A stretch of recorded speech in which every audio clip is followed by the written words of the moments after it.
Right, what's up, everyone? Anthony with Bleacher Bums Gaming, and we are going to take a look at the new release. Well, not new from Gary Brown. He's had the Cards and Dice version out of this for a while, but just recently modified it up to Dice United 2, improved the charts to get some additional accuracy, and hot on the heels of that came this game, which you're looking at now, a Dice United computer version, available at ASG Games and programmed by Richard Hanna, who has done a lot of fine work, has done Legends of Boxing for Gary as well as Stone Cold Hockey, both of which games I own. And also, of course, Second Season Football is the one he is probably most known for. But a lot of great computer games at ASG, and of course, Gary Brown, one of the more creative designers in our genre. What I like about his games is Dice United, Grid Zone, Stone Cold Hockey, they're all the same. They allow you to capture the exciting moments, the key moments of a match or a sport, event, game, whatever, and without spending 2.5, well, 2.5 is a little ridiculous, 90 minutes playing a game. But you know, some football games do take a couple of hours to play if you play play-by-play. And Dice United, the same. You go, instead of going minute by minute, there is a timing mechanism which gets you to the key points. So you basically bypass the middle of the pitch back and forth, which happens a lot in soccer. And I like watching that in real soccer because it's a nice visual to see things set up. But playing a game on the tabletop, and especially in soccer and hockey where there's a lot of that, it's kind of nice to be able to scoot past that. It lets you get games done a lot quicker and seasons done without missing, again, any of the excitement. So let's take a look at this. A couple of things. It has a very robust option screen, and I'm hoping my pop-up windows are showing on OBS. I've had issues with that, but if not, this just has graphical display options. Dice United, you can roll the dice yourself. You can have the game do it automatically, or you can push buttons or push the soccer ball to roll the dice manually in the game. And a lot of people who play these games like to roll the physical dice themselves. Maybe not trusting the random number generators, but that option is available as well. You can roll on the tabletop and enter it yourself. Different options, of course, for commentary speed.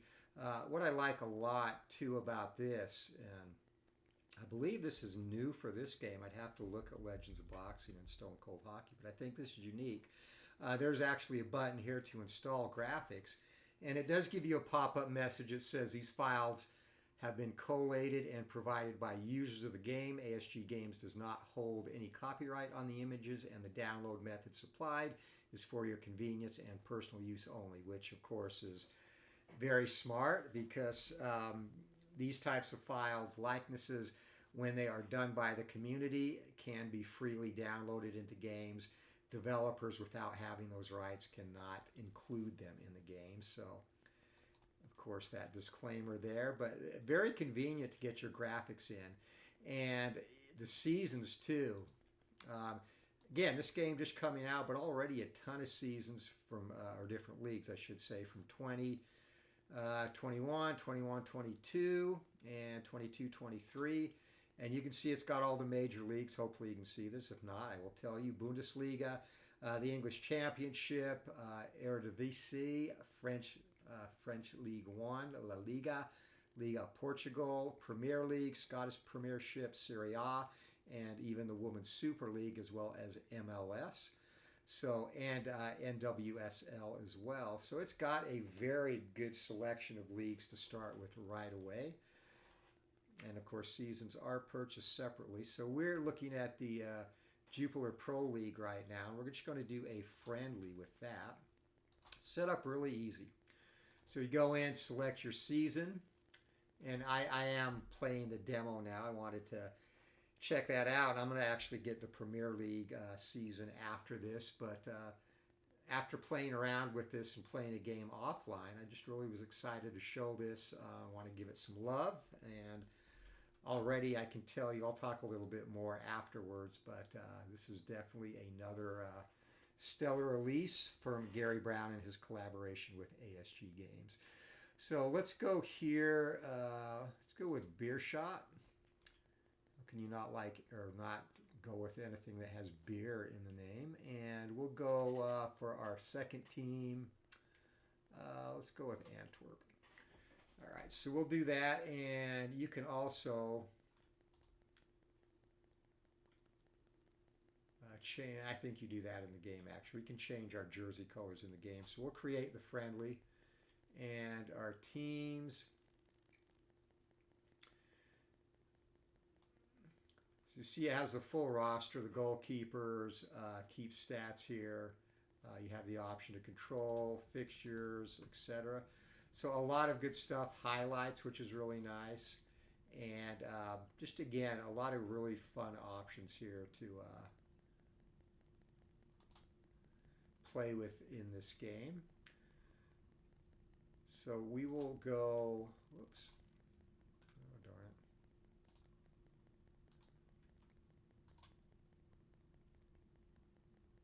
Let's start over again.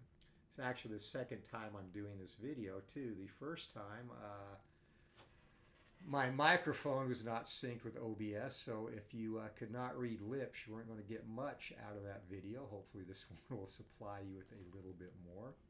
All right, so we'll create this, and again, option screen we talked about. We're going to go right into play. And the way this works, again, mirroring the card and dice game, and it gives you the presentation of the card and dice game, which is awesome. You get the full team cards on the screen, nice stadium backdrop here, and ratings: Beer Shot, control 5, attack 6, defense 5, aggression 9, command 2. They are not very good. Goalkeeper rating 6. Antwerp, control 8, attack 7, defense 8, aggression 10, composure 14, keeper rating 11. It's got the keepers here that are starting: Mike Van Hamel and Jean Boutez, or Jean Boutez. And I'm going to slaughter, probably absolutely murder, half of these names because I am not very familiar with this league or its players. Would have done much better in Serie A or the Premier League. But I will muddle through that. Or I will just hope that easy names like Dante Rigo down here, or for Antwerp, Victor Fischer or Michael Fry have a lot of action, and that will be easy to pronounce. So to get it started, control dice is 2d10. You start the game with a single d10 roll, minimum of 1 minute, and basically the roll is actually how many minutes go by. So we start a minute in, both in the first half and second half. Add 2 to that, and we're in the third minute. From this point on through the rest of that first half up to crunch time, we'll be rolling 2d10, and you add those together.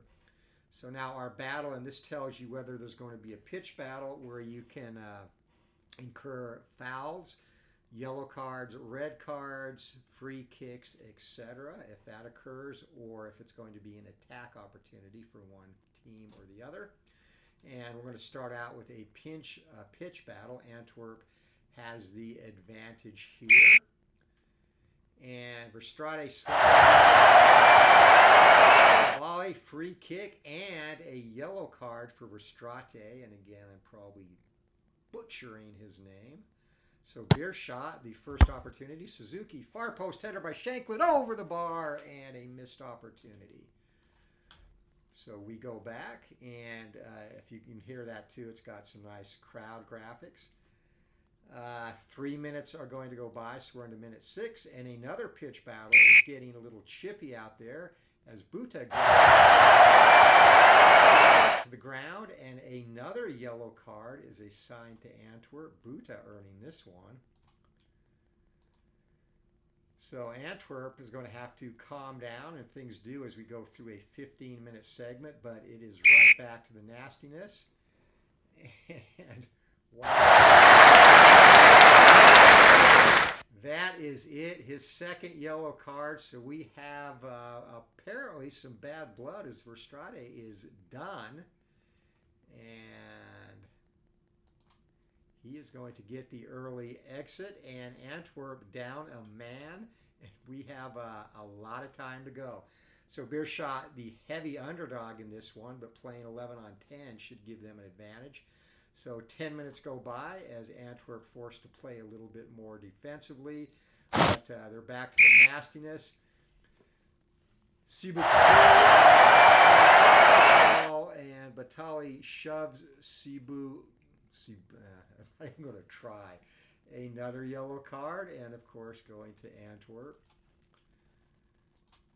All right, let's get an attack sequence here, and we do finally. So you see Beerschot 1 to 9 and 10 to 20. It's going to be Antwerp. It's going to be Beerschot. And Antwerp, of course, is compromised. You see their ratings have dropped, being down to 10 men. So it has essentially evolved into an even matchup at this point. So Beerschot on the attack. And dangerous ball in. Flicked header by Vanderberg. The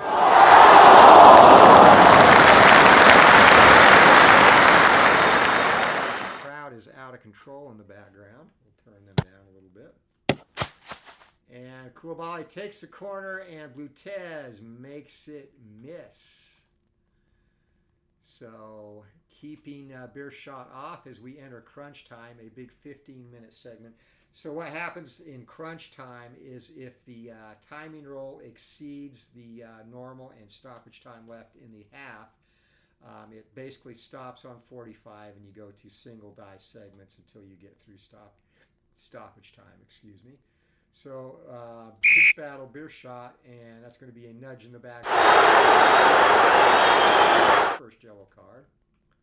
And that's going to be halftime. So a rather uneventful first half. You can bring up a match report, and again, I hope this shows up. If not, it just gives you the sequences, and really not a lot of offensive opportunities. A lot of nastiness in the middle of the pitch has resulted in 4 yellow cards, 2 of them going to Verstraete, who is now watching comfortably from the locker room. Antwerp down a man. Let's go to the second half. And here we go. Again, 1 die to start the half. And it's going to be an attack opportunity. Let's see who gets it. And Antwerp does. Beerschot. It's going to be an attack for Antwerp. And great chance missed by Fry.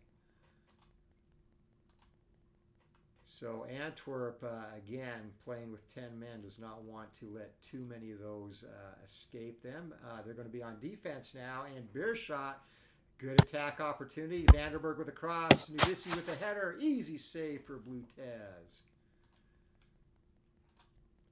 Second shot on goal for Beerschot, as we're going to have a 13-minute battle. And again, a possible attack, and Antwerp on their heels. And attack, and normally their normal defense rating would have stymied that, but Beerschot's going to get another good chance. Holzhauser with a shot, blocked by Delayette and cleared. God, these names. So we're at 66 minutes, and that's going to take us to 69. And double time attack, free-flowing action. So here we go. Roll attack sequence for Beerschot. If no goal or follow-up action, then opponents get a counterattack. This will continue until there is a goal or follow-up action. Let's do this. Beerschot leads. Can't hold the ball, and Holzhauser is there. Great chance, Beerschot. So finally, Antwerp, the favored team, down to 10 men, cracks under pressure, and Beerschot, looking for the upset here at home, is up 1-0. And we're going to take this to the 78th minute as Beerschot looks to park the bus now. But they're going to have to defend, and it's going to be an excellent defensive chance for them. Played in on Fisher, swinging arm, hits Bordini. Fisher, another yellow card for the Thugs from Antwerp. So, wasted opportunity there. We're up to the 88th minute. It looks like Beerschot's going to have the upset here. Pitch battle. Vaca clears, but is caught late by Buta as he tries to make a block. Warning, and that would have been his second yellow card and would have put Antwerp down 2. So dodged a bullet there. And we're into crunch time.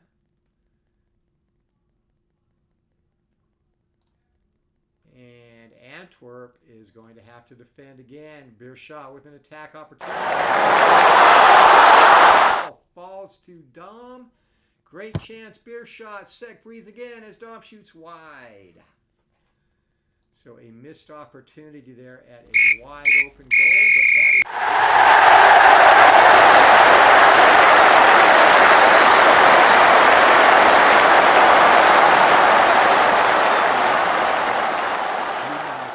that is a very exciting back and forth, very little in the terms of dirty play. Free-flowing game that ended with a 2-1 Antwerp win. They are not so lucky here as Berger Verstraete goes out with a red card, actually 2 yellows in the 21st minute. So our match report, and you see there, 21 minutes in, the second yellow for Verstraete, and still no good attack opportunities, really. Beerschot had one late. But in the second half, the stress of defending down a man finally got to them as Holzhauser netted a goal in the 69th minute, and that held up. So Beerschot a 1-0 victor over Antwerp, and that's it. So you go from there, and again, easy to exit the match. So just in summarizing, and again, I mentioned it in the beginning of this video, Gary, very, very creative, does an awesome job. I have no problem even recommending his boxing game, even though I make a competing boxing game. Glory Days Boxing, SidelineStrategy.com. But Legends of Boxing, great game. I've played it on this channel. I play it offline as well. And actually the only computer boxing game I own. So when I do feel like playing boxing on the computer, I definitely play that. And it is a great game. Again, I've got the Cards and Dice version of this, Dice United. I've got Cards and Dice version of Grid Zone. Hoping for a computer version of that soon. That would be awesome. And I've got the computer versions of course, Dice United now, Stone Cold Hockey as well. So a lot of great games for Gary. A lot of great designers in this community. Him, Keith Avalone, of course, my good friend Joe Bryan. Payoff Pitch, where is his baseball game, also available at SidelineStrategy.com. And it's probably what I'm going to get back on the channel next. I want to get some Cards and Dice baseball, especially now that I have the Digital Diamond Board Game Helper, which is an amazing tool. And probably going to go back to 1921. I've got some unfinished business with Babe Ruth and the Yankees. And I'll probably start that over and just use the tabletop helper from the get-go on that. I think that will be a much easier to get through. I was 21 games in keeping manual stats, so that's not going to be a whole lot lost. So we'll get that going. Also back on the channel, Thursday is normally Thursday night fights, but again, I wanted to get a video of this and a first look at this computer version of Dice United. So Thursday night fights will be back next Thursday, and that is the GBU, Glory Days Boxing Union, which is a random debut boxing federation set up in a tiered relegation system. 5 different groups, ranging from championship down to the club group. And the main event next week is going to be a title clash between the reigning champion, Peter Jackson, off a very decisive win over Tyson Fury in the last card before I went on vacation. And he will be facing the real deal, Evander Holyfield. That will be a good match. And fighting on the semi-main, and all the undercard bouts, of course, using the enhanced quick play charts. John Tate and Harry Kotsia, and while both a notch below Holyfield and Jackson, still very competent, and the winner of that one will take on the winner of the Jackson-Holyfield title shot the week after. So check that out. It's been a fun league to play, and I'm glad to be back home and having a little bit of downtime. I've got the 2022 Glory Days College Football season released. PDF is available now, and I finished that up right before vacation. And printed set should be back from the printers by beginning of next week, at which point it will also be available. So check those out, and going to take a little bit of downtime, and at that point I will start compiling all the fighters, which will be in the next real life set for Glory Days Boxing. That will be the second and actually final fighter set released for Glory Days Boxing this year. Previously released a fictional set. As I want to move on and work on hopefully a pro version of Glory Days football and have that ready in time for the start of the NFL season. So that's what's coming in the pipeline. Definitely going to take this time though and get some more cards and dice in on the channel, as well as probably some computer games as well. So check that out. It's coming up. And again, like this video, and again, give Gary a look on this game. And of course, you can't go wrong with Richard Hanna programming Gary's games, which again are very creative and allow you to experience the full feeling of a game or a match in a lot less time than most other board games out there. And you don't really lose anything, in my opinion. All very well designed and very fun to play. So Dice United CPU version, just like the cards and dice version, definitely a double thumbs up. Recommend it fully. Give it a look. That's going to do it for today. A fairly short video. So hope everyone has a great night. Keep rolling. And this is Anthony with Bleacher Bums Gaming. We will see you later, and again be back next week with our regularly scheduled Thursday night fights. Take care, everyone.